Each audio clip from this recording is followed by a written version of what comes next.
V1 news వాస్తవాలకై ముందడుగు 24/7. నమస్తే, welcome to V1 news. మీ మాట వినేది ఎవరు? ఖాళీ కుర్చీలకే సమస్యలు వివరించిన ఎంఐఎం కౌన్సిలర్లు. అధికారులు వినకపోతే ప్రజల గోడు ఎవరికి చెప్పుకోవాలి అంటూ వినూత్న నిరసన చేపట్టారు. వెంటనే కౌన్సిల్ సమావేశం ఏర్పాటు చేయాలని డిమాండ్ చేశారు.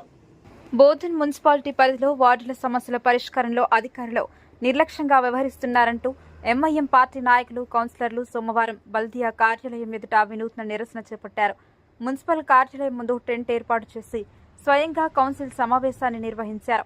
ఈ సందర్భంగా చైర్మన్, కమిషనర్ హాజరైనట్లుగా భావిస్తూ వారి కోసం ఖాళీ కుర్చీలను ఏర్పాటు చేసి ఆయా వార్డులో నెలకొన్న పారిశుద్ధ్య సమస్యలు, మౌలిక వసతుల కొరత, తాగునీటి ఇబ్బందులు, పెండింగ్ అభివృద్ధి పనులపై ఒక్కొక్కరిగా తమ ఆవేదనను వ్యక్తం చేశారు.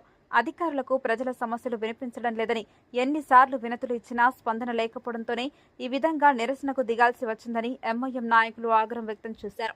వార్డు ప్రజల గోడును పట్టించుకొని పాలకవర్గం, అధికార యంత్రాంగం వైఖరిని తీవ్రంగా ఖండించారు. ఈ సందర్భంగా ఎంఐఎం పట్టణ అధ్యక్షుడు ఇలియాస్ మాట్లాడుతూ ప్రజా సమస్యల పరిష్కారమే ప్రజా ప్రతినిధుల బాధ్యత అని, అయితే కౌన్సిలర్లు ప్రస్తావిస్తున్న సమస్యలను అధికారులు పూర్తిగా నిర్లక్ష్యం చేస్తున్నారని ఆరోపించారు. ఇప్పటికైనా మున్సిపల్ చైర్మన్, కమిషనర్ స్పందించి అధికారిక కౌన్సిల్ సమావేశాన్ని తక్షణమే ఏర్పాటు చేసి వార్డుల సమస్యల పరిష్కారానికి స్పష్టమైన కార్యాచరణ ప్రకటించాలని డిమాండ్ చేశారు.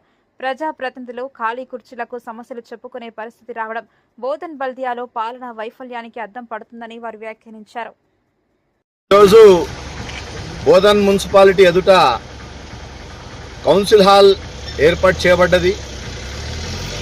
విషయం ఏమనగా 3 నెలలు దాటినా కూడా కౌన్సిల్ మీటింగ్ చేస్తలేరు. ఇది ఫెయిల్యూర్ ఆఫ్ అడ్మినిస్ట్రేషన్. కాబట్టి మేము మా పార్టీ తరఫున, ఎంఐఎం మజ్లిస్ ఇత్తెహాదుల్ ముస్లిమీ తరఫున ఈరోజు మున్సిపల్ ఎదుట ఒక కౌన్సిల్ హాల్ లాగా అరేంజ్ చేసి మేము బాధలన్నీ ఆ చైర్కి వినపం ఇచ్చినాం. కాబట్టి బోధన ప్రజలు చాలా అప్రతమైన దాంట్లో ఉన్నారు, చాలా బాధలో ఉన్నారు.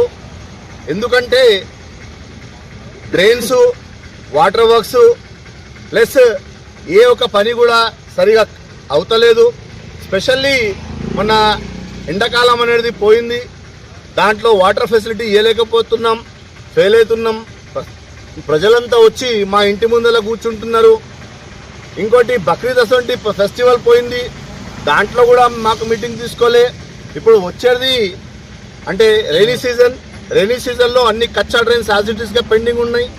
రెండోది గణేష్ ఫెస్టివల్ వస్తుంది, అది కూడా పెట్టారో అన్నట్టు భయం ఉన్నది మాకు. కాబట్టి ఈరోజు మేమే ఒక మున్సిపల్ హాల్ లాగా అరేంజ్ చేసి ఉట్టి చైర్ పెట్టి ఆ చైర్కి మా వినపం ఇవ్వబడ్డది. కావున మేము స్పెషల్లీ మా డిస్ట్రిక్ట్ కలెక్టర్ గారికి ప్లస్ మా ఆర్డీఓ గారికి, మా చైర్మన్, మా కమిషనర్ గారికి వినపం ఏంటంటే వచ్చే రోజుల్లో ఎంబట్నే మీటింగ్ పెట్టండి, లేకుంటే దీనికంటే పెద్ద ఎత్తున మేము ధర్నా చేస్తాం, ప్రజల్ని తీసుకొచ్చి మున్సిపాలిటీ కూడా కూర్చుంటామని చెప్తున్నాం.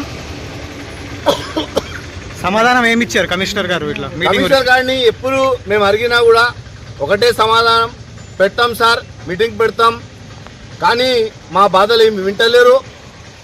ఏదున్నా కూడా కలెక్టర్ తోటి ఆర్డర్ తీసుకోవాలి, లేకుంటే మున్సిపాలిటీ రెజల్యూషన్ పాస్ చేసుకోవాలా, కానీ ఆయన అట్లా ఏం చేస్తలేరు. మొన్న రీసెంట్లీ 25 వార్డులో మనిషి మోర్ల పడి చచ్చిపోయాడు. అయినా కూడా మా బోధన్ మున్సిపాలిటీ కమిషనర్ గారికి తెలివి వస్తలేదు. మేము చెప్పినాం కూడా స్పెషల్లీ, సార్ మీరు డైలీ మార్నింగ్ ఒక వార్డుకి విజిట్ చేయండి. ఎస్ఐ ఉన్నారు, ఎస్ఐ గారికి మార్నింగ్ 4 o'clock రమ్మనండి. ఇంకోటి ఈఓ అని ఉంటారు, ఆయన కూడా రావాలి. యాక్చువల్లీ ఎన్విరాన్మెంట్ ఇంజనీర్ అని మా దగ్గర స్పెషల్ ఒక ఆఫీసర్ ఉన్నాడు, ఆయనది కూడా ఏ దాని మీద కూడా అవగాహన లేదు. రీసెంట్లీ వాటర్ వర్క్స్లో కూడా ఒక సీనియర్ ఎంప్లాయీని 38 years నుంచి ఆయన అక్కడ పనిచేస్తున్నాడు. ఆయన ప్లేస్లో తీసుకొచ్చి ఒక ఎన్ఎంఆర్ ఎంప్లాయీ తీసేయండి, కానీ ఒక సీనియర్ ఆఫీసర్ని అక్కడ పెట్టండి. ఎందుకంటే ఇది వాటర్ విషయం ఉంది, ఏదైనా చిన్న పొరపాటు అయినా కూడా మాది బోధన్ ప్రజలకు ప్రాబ్లం అవుతుందని మేము చెప్పినా కూడా కమిషనర్ గారు వినలే. అదే ఎన్ఎంఆర్ ఎంప్లాయీని అక్కడ పెట్టించారు. దాని గురించి మేము 100 సార్లు కమిషనర్ కూడా చెప్పినా కూడా వింటలేరు. మేము దీని మీద 2 సార్లు కలెక్టర్ మేడం కూడా అంటే మెమోరాండం ఇవ్వబడ్డది. కావున ఈరోజు ఒకటే మున్సిపాలిటీ అడ్మినిస్ట్రేషన్ డెమోక్రసీ ఫెయిల్ చేస్తున్నారు. వీళ్ళు డెమోక్రసీ అనేది ఖతం చేసేస్తున్నారు. కావున నేను ఒకటే కోరుతున్నా, రాబోయే రోజుల్లో ఒకవేళ మా డిమాండ్స్ మీద ఒకవేళ మీరు మాకు కూర్చుండబెట్టి అడగకుంటే మేము పెద్ద ఎత్తున ధర్నా చేస్తామని మేము విన్నపం చేస్తాం. మన ఛానల్ ని వెంటనే సబ్స్క్రైబ్ చేసుకుని పక్కనే ఉన్న బెల్ ఐకాన్ కొట్టేసి నోటిఫికేషన్ ఆన్ లో పెట్టుకోండి.